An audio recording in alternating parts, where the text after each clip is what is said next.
Pensar, entretanto, que Elias enfrentou uma crise maior do que a que enfrentamos hoje, há mais de 2.500 anos, leva-nos à reflexão. E eu gostaria de situar Elias no tempo e no espaço, para juntos olharmos esse texto e tirarmos daqui algumas lições para nós nesta noite. Vocês se lembram que com a morte do rei Salomão, no ano 931 a.C., depois de 120 anos de monarquia, 40 sobre Saul, 40 sobre Davi, 40 sobre Salomão, o reino foi dividido, e das 12 tribos, 10 seguiram a liderança cismática de Jeroboão I, formando o que nós chamamos de Reino do Norte, Reino de Israel, cuja capital veio a ser Samaria. Esse reino durou 209 anos, do ano 931 ao ano 722, quando a Síria levou este reino para o cativeiro. Nesses 209 anos nós tivemos 19 reis, em 8 dinastias diferentes. Nenhum desses reis andou com Deus, todos foram maus, todos foram ímpios, todos foram perversos, todos foram idólatras. Para vocês terem uma ideia, até o momento de Acabe, Jeroboão reinou 22 anos e transforma a religião em plataforma política. E os reis que vieram na sua esteira, como que no estribilho está dito, andou nos caminhos de Jeroboão, andou nos caminhos de Jeroboão, andou nos caminhos de Jeroboão. E a pergunta é: que caminho foi esse? É que quando Jeroboão I assume o governo, percebendo que o templo ficava lá no reino de Judá, na cidade de Jerusalém, lá as festas aconteciam, os rituais, os sacrifícios, as cerimônias, o culto, os sacerdotes, ele pensou assim: se os meus súditos forem para Jerusalém para adorarem lá, eu perderei o meu reino. O que ele fez? Construiu novos templos, Berseba, Betel, Dan, constituiu novos sacerdotes, estabeleceu uma nova liturgia, uma nova abordagem de culto, tornou a religião sincrética, mística, e desta maneira ele fez da religião um instrumento para a sustentação política. Todos os reis que vieram nessa esteira cometeram esse pecado. Ele governou 22 anos, seu filho Nadab reina em seu lugar, governa 2 anos e é assassinado por Baasa. Toda a família dele é assassinada. Baasa governa 24 anos, seu filho Elá reina em seu lugar depois da sua morte, reina 2 anos, e o seu comandante Zinri mata o rei e toda a sua descendência. A população se revolta e entrincheira a casa real. Zinri, percebendo que não podia escapar do povo, ateou fogo na casa real e suicida e se mata, queimando-se junto com aquele palácio. Então Onri assume o governo, 12 anos, diz a Bíblia que foi o pior rei até então, e depois de 12 anos seu filho Acabe começa a reinar, e foi pior do que o seu pai, o pior rei de Israel. E se isso não bastasse, ele casou-se com a pior mulher do mundo, Jezabel. Ela era assassina, ela era feiticeira, ela era mandona, o rei era apenas um boneco na sua mão. Foi essa mulher que impôs a força da baioneta, o culto a Baal em Israel, e perseguiu e matou os profetas de Deus. Portanto, irmãos, eu estou falando de uma época de crise política, de crise religiosa, de crise econômica, de crise moral, de apostasia. E é exatamente nesse tempo que Deus levanta não um partido político, não uma denominação religiosa. Deus levanta um homem, Deus levanta Elias. E esse homem vai mudar o cenário da sua nação. E então é necessário que você e eu entendamos que homem é esse. Como é que esse homem caminhou com Deus?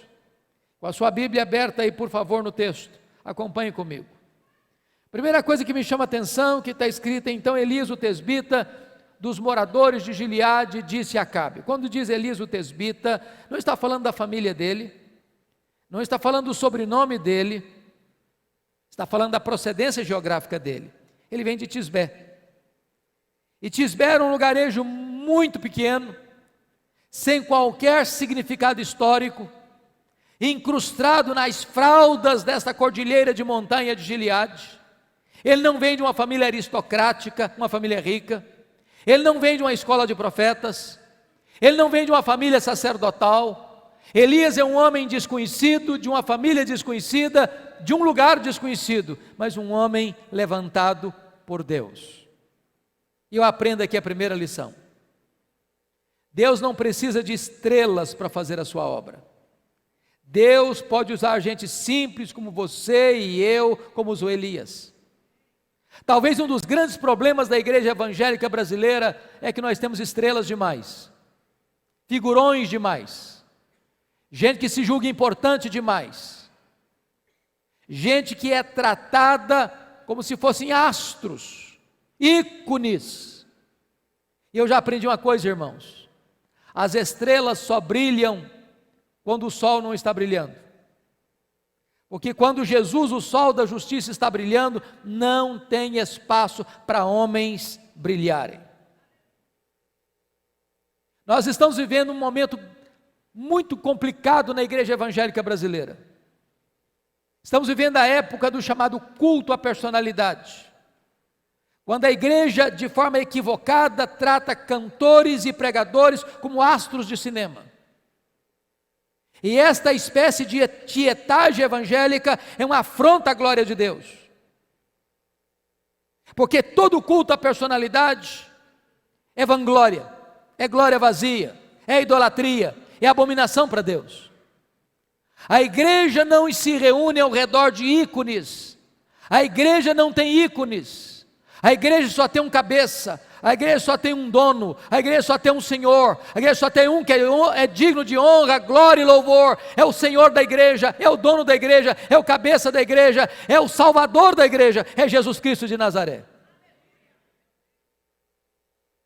Se vocês perceberem, a igreja de Corinto tinha esta tendência de colocar homens no pedestal e de se reunirem ao redor de ícones humanos. Naquela igreja havia 4 partidos. Uns diziam: eu sou de Paulo. Outros diziam: eu sou de Cefas. Outros diziam: eu sou de Apolo. Outros diziam: eu sou de Cristo. Então lá havia o PPP, Partido Progressista de Paulo. Lá tinha também o PCP, Partido Conservador de Pedro. Lá tinha o PFA, Partido Filosófico de Apolo. Lá tinha o PCJ, Partido Cristão de Jesus. E a igreja se dividiu ao redor de personalidades. E Paulo bota o machado da verdade na raiz dessa tendência perigosa, perguntando para a igreja: mas quem é Paulo? Quem é Apolo?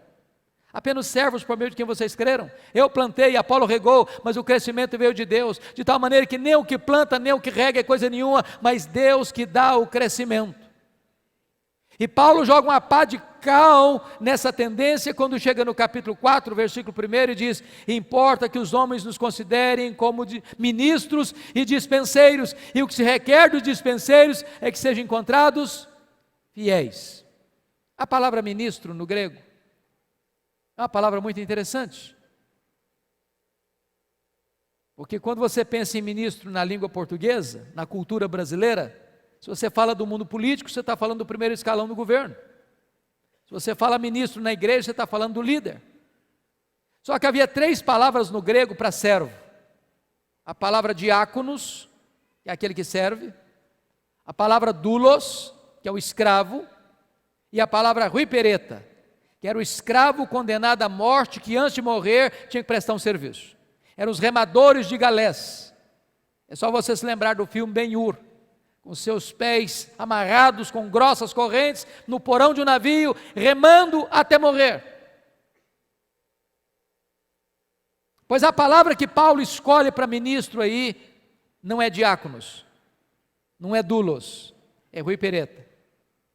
O que Paulo está querendo dizer é o seguinte: é melhor você esvaziar a bola, É melhor você entregar as armas. É melhor você entender que não há espaço na igreja de Deus para soberba, para presunção, para orgulho, para vaidade. Porque onde entra a soberba, a bênção de Deus tem que fugir. Porque Deus resiste ao soberbo, mas dá graça aos humildes. Agora notem comigo que no verso 1, Elias sai do anonimato, começa o seu ministério no palácio, pregando para o rei e dizendo assim: tão certo como vive o Senhor, em cuja presença eu estou, não vai chover, nem vai cair orvalho em Israel, segundo a minha palavra. É claro que ele está trazendo uma palavra de juízo. Por que ele está trazendo uma palavra de juízo? Porque Baal era considerado o padroeiro da prosperidade. Na cultura agropastoril, quando se faziam as colheitas, ou quando as ovelhas davam cria lá no campo, atribuía-se isso a Baal. Quando Deus fecha as torneiras dos céus, quando Deus fecha as comportas dos céus, Deus está quebrando as pernas de Baal, Deus está quebrando a espinha dorsal de Baal, Deus está descredibilizando esse ídolo pagão. Mas Elias diz para Acabe assim: segundo a minha palavra, não vai cair orvalho que cai toda noite, não vai chover que chove de vez em quando, nem o ordinário, nem o extraordinário vão acontecer. E você pergunta: mas por que ele tem essa certeza? O texto não responde. Mas a resposta está lá em Tiago 5,17. Elias orou com instância para não chover e não choveu. Sabe qual é a lição que eu aprendo aqui? Você só pode prevalecer em público diante dos homens se primeiro você prevalece em secreto diante de Deus.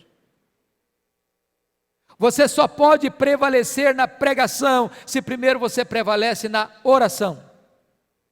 Elias só se levantou diante do rei porque primeiro ele se prostrou diante do Rei dos Reis. Talvez um dos grandes dramas, irmãos, da igreja evangélica brasileira é que nós separamos a academia de piedade. Nós separamos pregação de oração.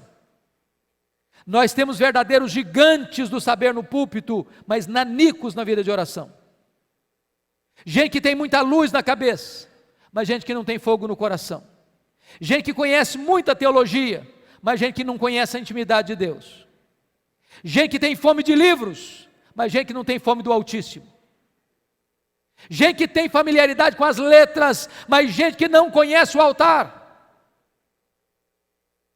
E é mais importante você ensinar um homem a orar do que você ensinar um homem a pregar. Porque se você não for um homem ou uma mulher de oração, não haverá virtude do Espírito Santo na sua boca para você pregar. Os apóstolos entenderam isso.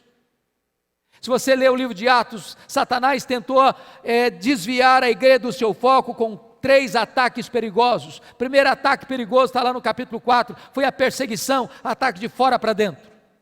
A igreja reagiu com oração e pregação.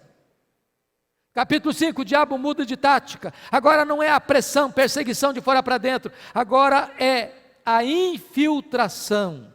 Ataque de dentro para fora. Bota um casal hipócrita dentro da igreja, Ananias e Safira. Não tem nada que destrói mais o testemunho da igreja do que a hipocrisia. Como é que a igreja reage? Oração e pregação. Chega no capítulo 6, o diabo muda de tática outra vez. Agora não é a perseguição de fora para dentro, agora não é a infiltração de dentro para fora, agora é a distração. Diz a Bíblia que a igreja cresceu. Quando a igreja cresce, os problemas crescem também. E diz a Bíblia que a distribuição estava sendo injusta com as viúvas dos helenistas. E elas começaram a murmurar. E os apóstolos podiam ter tomado uma decisão. Eles podiam ter pensado assim: bom, crente murmura mesmo, vamos tocar a nossa vida. Eles podiam tomar outra decisão: ô gente, nós estamos trabalhando pouco, vamos trabalhar mais. Estamos acordando às 6, vamos acordar às 5.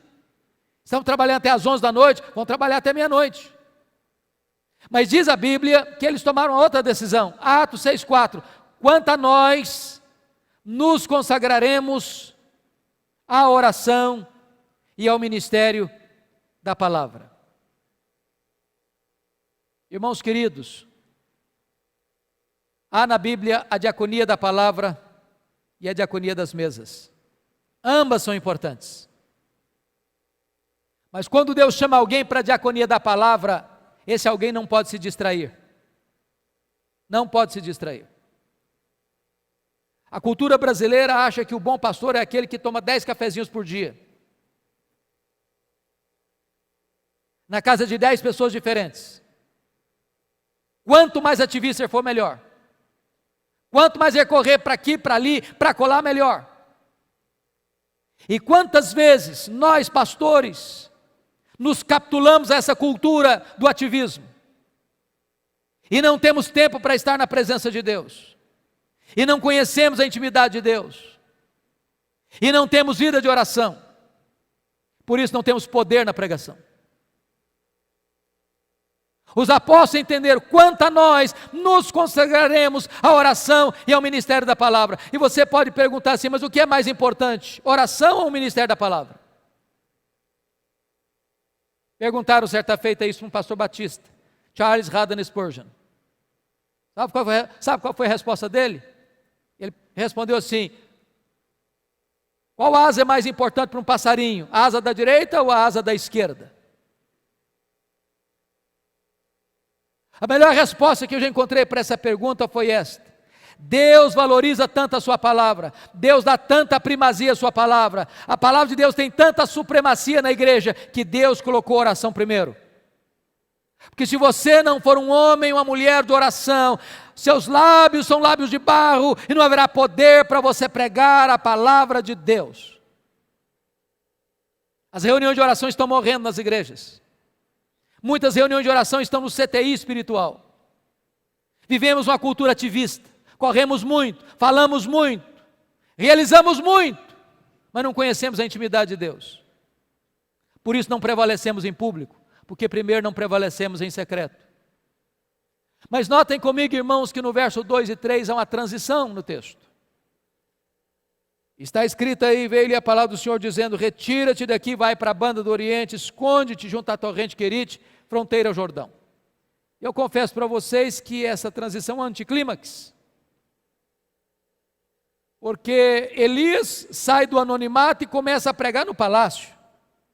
Muitos de nós vão passar o ministério inteiro sem pregar no palácio.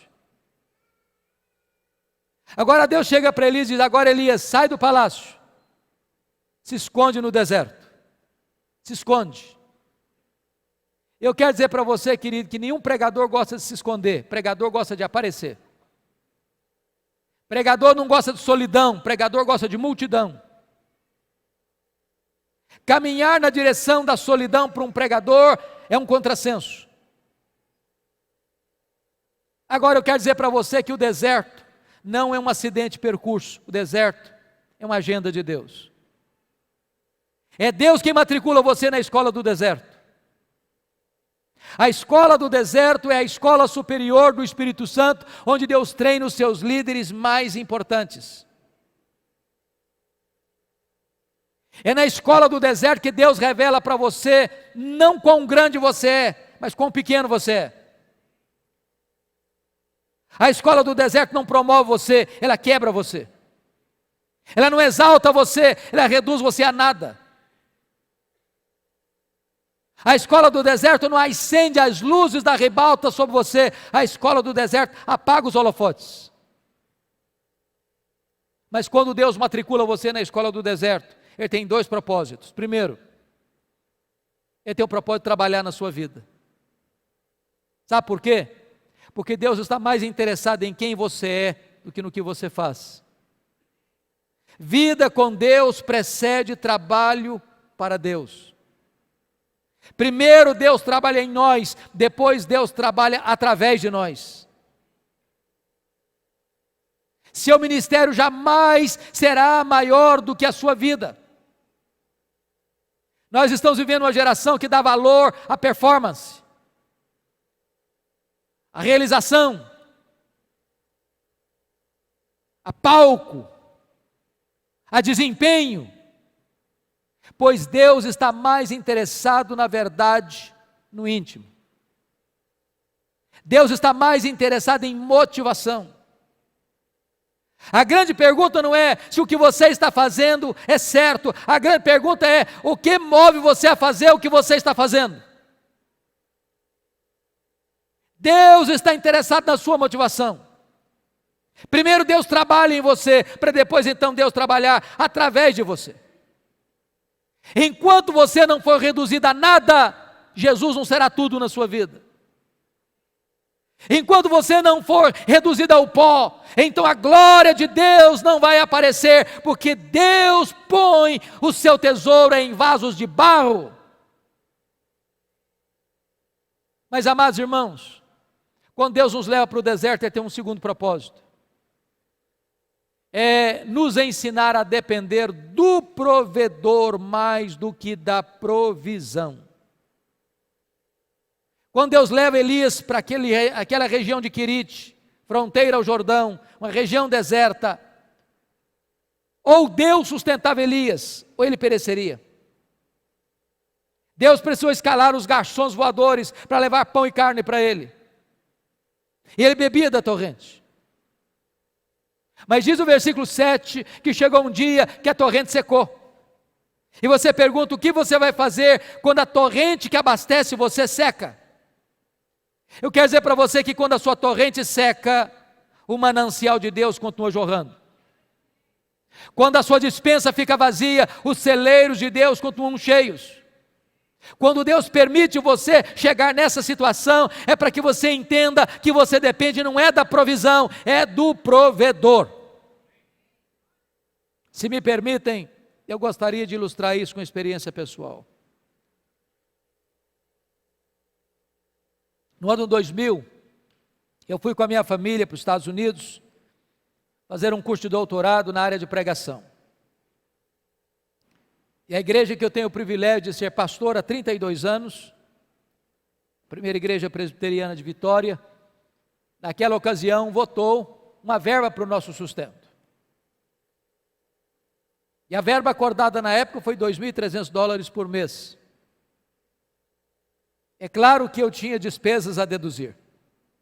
Primeiro, porque todo pastor é dizimista, pelo menos pressupõe que seja. Se eu recebia 2.300, eu deixava 230 na tesouraria da igreja. Recebia 2,70. Nós temos uma pessoa que trabalha conosco há mais de 27 anos. Eu achei que não seria honesto da minha parte desampará-la nesse tempo, continuei pagando o salário dela. O apartamento que eu morava, foi uma missionária para morar lá, com as nossas coisas tudo dentro do apartamento, com o compromisso de pagar o condomínio. Com 5 meses ela teve que mudar-se da cidade, eu tive que pagar o condomínio. Portanto, dos 2.300 eu recebia livre apenas 1.200. Quando eu chego em Jackson, Mississippi, eu tomo alguns sustos, porque fui procurando minha bolsa e não encontrei bolsa de 1 centavo. Ao chegar lá, percebi que não tinha transporte público, tive que comprar um carro velho. Não tinha escola pública naquele ano para os meus filhos, tive que pagar uma escola particular, e eu e minha esposa limpávamos uma grande escola às 4 horas da manhã, para ganhar um desconto de $200 na mensalidade deles. Tive que pagar escola de inglês, pagar seminário, pagar aluguel, e as despesas naturais de uma casa. Quando nós botamos no lápis, nossas despesas nunca ficaram inferiores a 3.000 por mês. Nós tínhamos uma receita de 1.200. Havíamos levado todas as nossas economias pessoais. Com 5 meses a economia acabou. O carro que era velho quebrou. Levei para a oficina, $1.350 para consertar, não tinha dinheiro para tirar o carro da oficina. Não tinha dinheiro para pagar o seminário. Não tinha mais dinheiro para pagar o aluguel. Não tinha dinheiro para fazer compra para casa.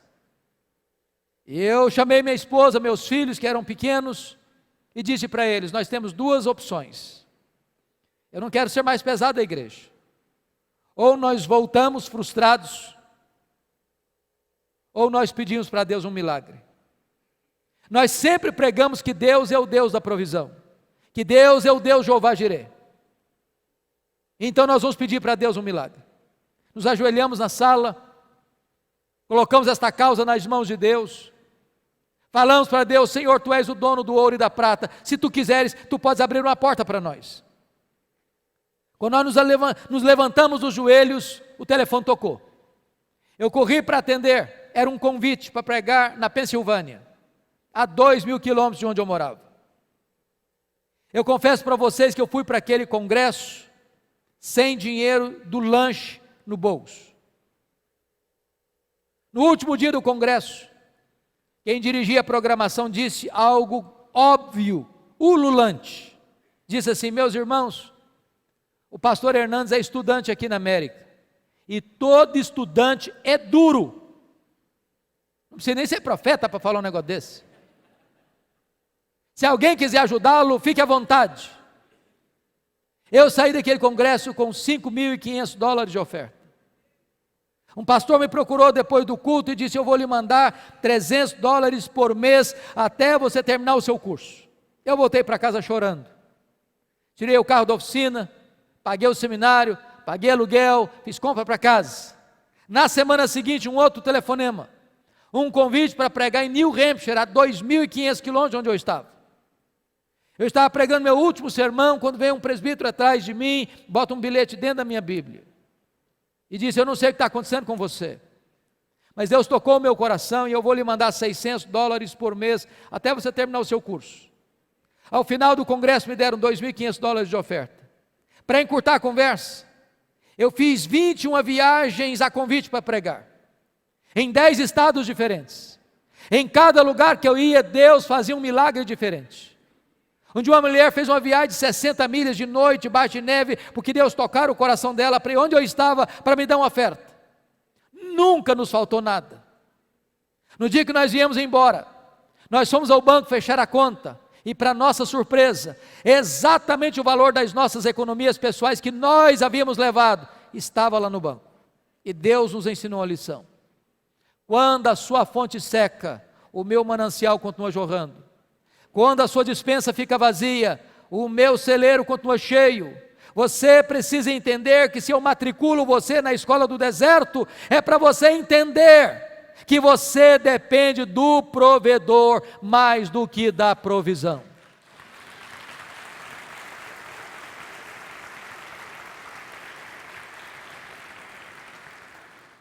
Mas, irmãos queridos, há uma outra transição no texto. Confira comigo o versículo 8. Então lhe veio a palavra do Senhor dizendo: dispõe-te, vai a Sarepta, que pertence a Sidom, e demora-te ali onde ordenei uma mulher viúva que te dê comida. Então ele se levantou e se foi a Sarepta. Sabe o que Deus está falando para Elias aqui? Elias, aperta os cintos. Você acabou o estágio do deserto. Agora eu vou matricular você no estágio mais avançado. Agora eu vou jogar você na fornalha. Sarepta significa fornalha, fogo, cadinho. Deus ainda está trabalhando em Elias, para depois trabalhar através de Elias. Mas é importante você entender que quando Deus joga você na fornalha, nem um fio de cabelo da sua cabeça vai ser tostado. Deus vai queimar as amarras. Deus vai fortalecer você. Deus vai equipar você. Deus vai preparar você para os grandes embates do ministério. Irmãos, Deus não desperdiça sofrimento na vida de seus filhos. Quando Deus os leva para o deserto, não é para nos destruir, é para fortalecer as musculaturas da nossa alma, é para nos equipar para a grande obra para a qual Ele nos chamou. Agora notem uma coisa: Elias estava em Querite, escondido. Escondido de quem? De Acabe, de Jezabel. Se você ler no capítulo 18, versículo 10 desse livro, nesse tempo que ele ficou escondido em Querite, Acabe o procurava vivo ou morto em Israel e nas nações vizinhas.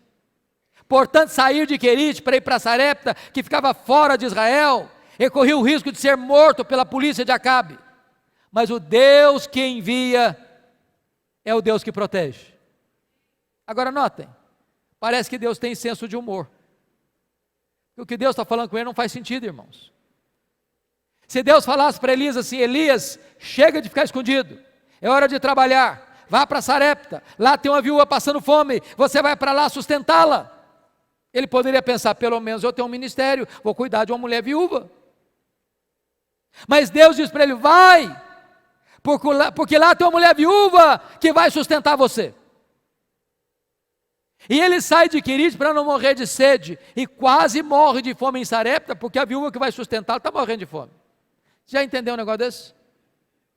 Deus humilha os seus servos, fazendo-os depender da viúva pobre. Não pode ter espaço de soberba no coração daqueles a quem Deus levanta para fazer a sua obra, irmãos. Sabe o que eu acho maravilhoso? É que aquela viúva conheceu a Deus na cozinha.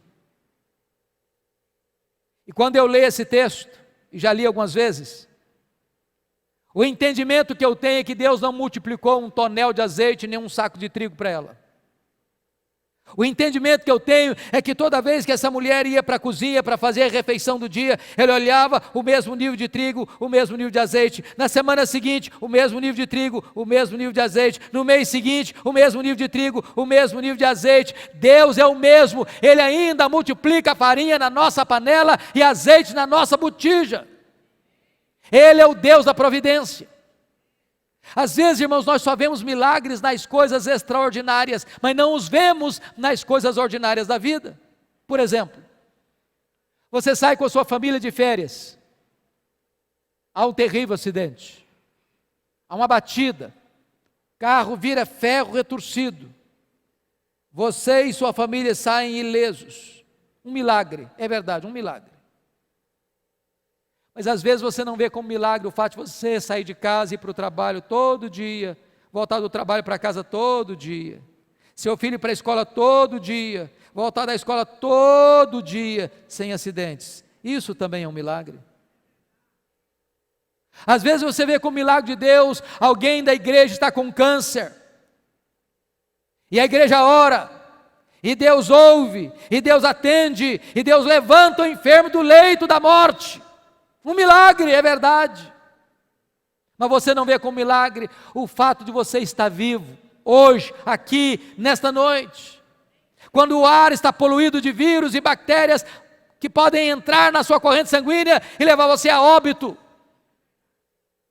Então o fato de você estar aqui hoje é um milagre de Deus. O fato de ter ar nos seus pulmões é um milagre de Deus. O fato das suas pernas andarem é um milagre de Deus. O fato de seus olhos enxergarem é um milagre de Deus. O fato de você comer e o seu corpo se nutrir de todos esses elementos é um milagre de Deus. Deus é o Deus que opera maravilhas no ordinário e no extraordinário. Agora notem, na mesma casa que acontece um milagre, também acontece uma tragédia. Porque o filho único dessa viúva adoece e morre. E é curioso, irmãos, que o Brasil foi invadido há 2 décadas, uma década e meia passada, por uma falsa teologia chamada da confissão positiva, onde alguns falsos mestres estavam dizendo por aí que se você é crente mesmo, você não pode ficar doente. Que se você ficar doente, é porque você não crê. E aí, sabe o que aconteceu? Alguns desses pregadores e pregadoras ficaram doentes. Tiveram que ir escondido para o hospital. Escondido. Porque essa é uma falsa teologia. A Bíblia diz que o maior apóstolo do cristianismo, o apóstolo Paulo, ele tinha uma enfermidade física. Ele orou a Deus e Deus resolveu não curá-lo. A Bíblia diz que o sucessor dele em Éfeso, Timóteo, tinha uma doença. E Paulo recomenda que ele tomasse remédio. O remédio da época. O omeprazol da época. Eu quero dizer para você, querido, que crente fica doente. Que crente bate carro. Que crente perde emprego. Que crente sofre bala perdida na rua. Que crente enterra os seus mortos. Que crente chorador do luto. Deus nunca prometeu nem para você nem para mim a ausência de lutas. O que Ele prometeu é estar conosco todos os dias até a consumação dos séculos. Agora notem, queridos, que essa viúva bota a culpa da morte do filho em Elias. E eu estou me dirigindo a alguns pastores nessa noite. E desde o Éden, há essa tendência que a psicologia chama de projeção ou transferência. Ou seja, botar os meus dramas pessoais na responsabilidade de alguém. Aí, casal brigou, se separou, o culpado é o pastor. Adolescente saiu da igreja, o culpado é o pastor. Menina adoece e morre, o culpado é o Elias. Sabe o que me impressiona em Elias? É que ele não se defende. Ele não se defende. Porque você e eu somos gigantes em nos defendermos. Eu conheço gente que engrossa a voz e diz: é melhor passar por cima do meu cadáver do que passar por cima dos meus direitos. Por que Elias não se defendeu? Talvez entendendo um princípio de Jesus, que você não deve esmagar a cana quebrada, nem apagar a torcida que fumega. Que você não deve tripudiar sobre quem já está machucado pela vida. Tem hora que o silêncio é mais eloquente do que os discursos mais acalorados. Elias não falou uma palavra em sua defesa. A única palavra que ele disse para aquela mãe aflita e enlutada foi essa: me dê seu filho morto aqui, transfira para os meus braços a sua dor. E ele pega esse menino morto, leva para o quarto, fecha a porta e lá ele abre o bico. Lá ele fala muito, lá ele fala com Deus, nos ensinando alguns princípios. Primeiro, se nós orássemos mais, nós nos defenderíamos menos. Se nós orássemos mais, nós brigaríamos menos. Se nós orássemos mais, nós iríamos mais os milagres de Deus acontecendo. Mas sabe o que me impressiona, queridos? É que Elias tem coragem de pedir para Deus um milagre inédito. Não tem registro de ressurreição até então. E eu fico imaginando que se você e eu hoje fôssemos pedir para Deus um milagre que nunca aconteceu na história da humanidade, chamar-nos-iam de heterodoxos, de hereges, de loucos. Talvez colocar-nos-iam uma camisa de força e nos internariam numa casa de recuperação mental. Mas Elias tem coragem de pedir para Deus para ressuscitar o menino. E Deus ressuscita o menino. Deus faz o imponderável. Deus faz o extraordinário. Deus faz o inédito. Agora pensem comigo nisso. Pensem comigo. Se Elias fosse uma dessas estrelas de hoje, que faz propaganda até de milagre que nunca aconteceu, o que ele faria? Eu acho que ele tomaria algumas atitudes. Primeiro, eu acho que ele convocaria uma coletiva da imprensa, para dizer quão grande homem ele era.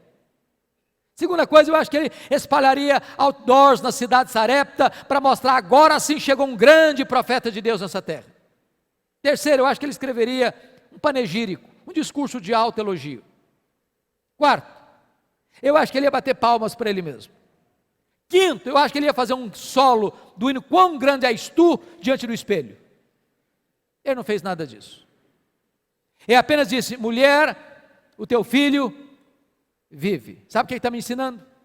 Se Deus, pela sua graça, está usando a sua vida e abençoando o seu ministério, bote a boca no pó, porque tudo vem de Deus, tudo é por meio de Deus e tudo é para Deus. Deus não divide a sua glória com ninguém.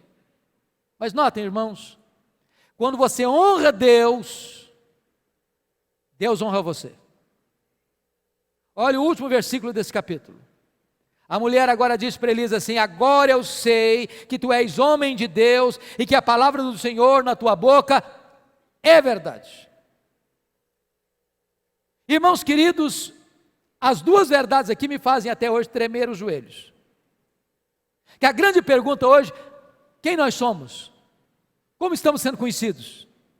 Você já ouviu falar de homens ricos, de homens cultos, de homens inteligentes, de homens fortes, de homens influentes, de homens políticos, de homens manipuladores, mas escasseiam-se os homens de Deus. Escasseiam-se os homens de Deus. Mas a segunda verdade é mais confrontadora ainda. Agora eu sei que a palavra do Senhor na sua boca é verdade. O que significa isso? Que a palavra de Deus pode não ser verdade na minha boca? Nem todos os que proferem a palavra de Deus são boca de Deus. Lá em Jeremias 15:17 diz: se tu te arrependeres, eu te farei voltar e estarás na minha presença. Se apartares o precioso do vil, serás a minha boca. Você já parou para perceber que chega um pregador e prega uma verdade, não acontece nada. Chega outro e prega a mesma verdade e os corações se derretem. Por quê? É porque um é boca de Deus, o outro não é. Talvez alguns aqui chegaram a conhecer um pastor presbiteriano, viveu mais de 90 anos, que foi um dos homens mais piedosos que eu tive o privilégio de conhecer, chamado Antônio Elias. Pastor Antônio Elias era um homem muito simples, seus sermões eram muito simples, mas eu nunca vi Antônio Elias pregar um sermão sem lágrimas nos olhos, e nunca vi Antônio Elias pregar um sermão sem que o auditório estivesse com lágrimas nos olhos. Um dia eu estava num congresso como esse, depois da sua palestra, levanta-se alguém no auditório e faz-lhe uma pergunta teológica, complexa, difícil. Perguntaram assim: pastor Antônio Elias, o senhor é um homem de Deus, o senhor é um ungido de Deus, ajuda-nos a entender essa complexa situação da unção. O que é unção? E ele respondeu: é muito simples, unção significa que uns são, outros não são, é isso. Agora eu sei que a palavra do Senhor na sua boca é verdade. Irmãos, nós vivemos na mais empolgante geração da história da igreja. Os melhores sermões pregados na história da igreja estão disponíveis para nós no nosso vernáculo, na nossa língua. Temos sermões de João Crisóstomo, temos sermões de Aurélio Agostinho, temos sermões de Martinho Lutero, temos sermões de João Calvino, temos sermões de John Owen, temos sermões de Jonathan Edwards, temos sermões de Richard Baxter, temos sermões de Charles Haddon Spurgeon, temos sermões de Dwight Lyman Moody, temos sermões de Charles Finney, temos sermões de Mark Lloyd Jones, temos sermões de João Wesley, temos sermões de John Stott, temos sermões e sermões que Deus usou para impactar milhares de vidas. Se nós pegássemos esses mesmos sermões para pregá-los hoje na íntegra, os resultados não seriam mais os mesmos. Sabem por quê? Porque Deus não unge métodos, como dizia E.M. Bounds, Deus unge homens. Nós estamos à procura de melhores métodos e Deus está à procura de melhores homens.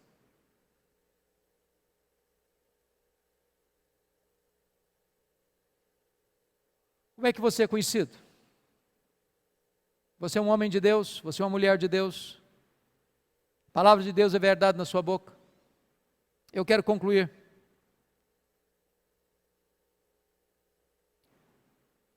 Levando você ao final da história deste homem, profeta Elias, quando ele estava lá no Jordão, Eliseu no encalço dele, querendo porção dobrada do espírito dele, já haviam passado o Jordão a pé enxuto, porque Deus abrira as águas do Jordão milagrosamente, quando de repente uma carruagem de fogo, com cavalos de fogo, arrebatam Elias, e ele sopra o céu num redemoinho, e a capa de Elias fica na mão do Eliseu. Eliseu está voltando agora para os seus discípulos, mas tem diante dele o Jordão, talvez transbordando pelas ribanceiras, e Eliseu chega às margens do rio, fere as águas com a capa de Elias, com a pergunta na alma,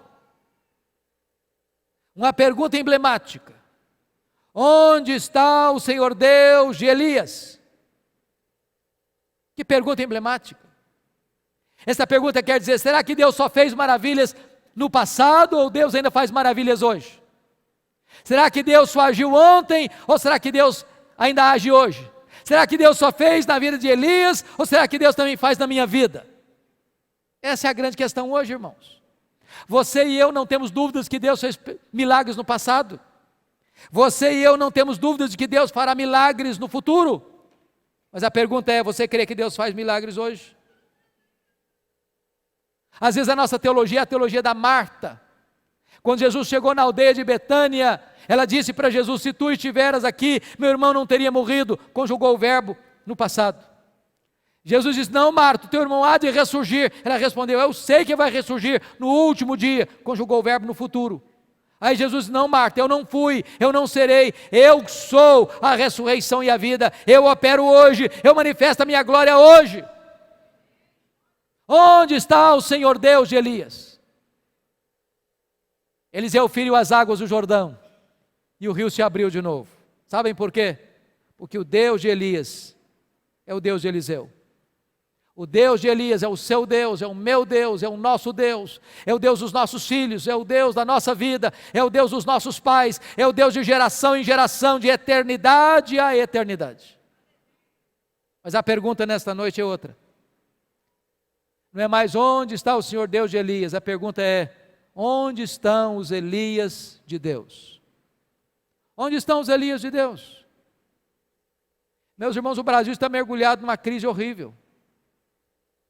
Todo dia você acorda com notícia nova, pior do que a outra. Parece que nós estamos num poço sem fundo, de corrupção.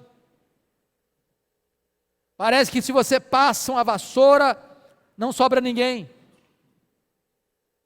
Parece que o crivo não segura mais ninguém.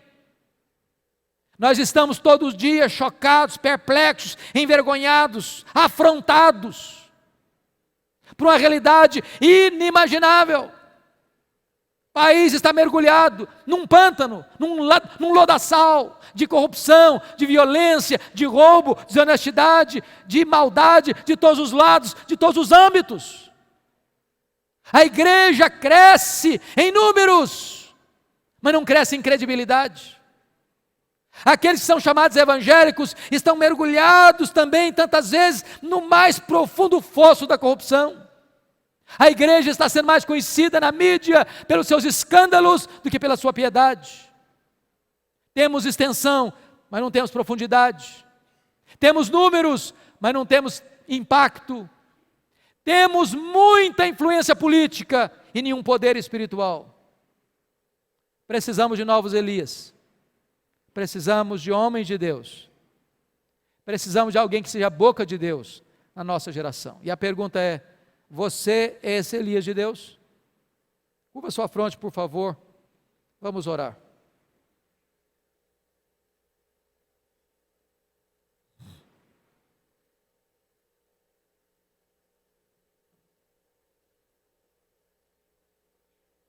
Deus, aqui está o teu povo.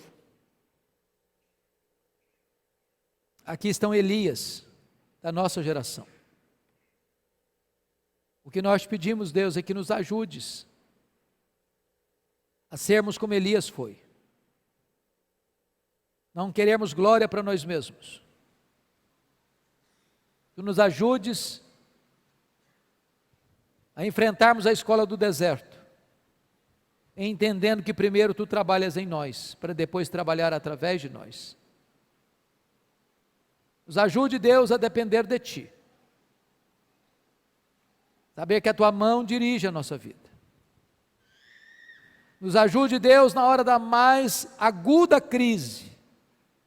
Saber que Tu jamais perdeste o controle. Que o impossível dos homens é possível para Ti. Ajuda-nos, Deus, a crer. Tu tens todo o poder. Que Tu podes te manifestar extraordinariamente por meio da oração do Teu povo. Pois Tu és o Deus que fecha os céus e que abre os céus. O Deus que manda fogo e depois abre as torneiras dos céus e traz torrentes restauradoras. Tu és o Deus que ressuscita os mortos. Tu és o Deus que abre os rios da vida. Tu és o Deus que capacita homens e mulheres para enfrentarem a crise e levarem o povo a entender que só o Senhor é Deus. Manifesta a Tua glória nesta casa e enche o nosso coração da Tua palavra. É a nossa oração em nome de Jesus. Amém. Amém.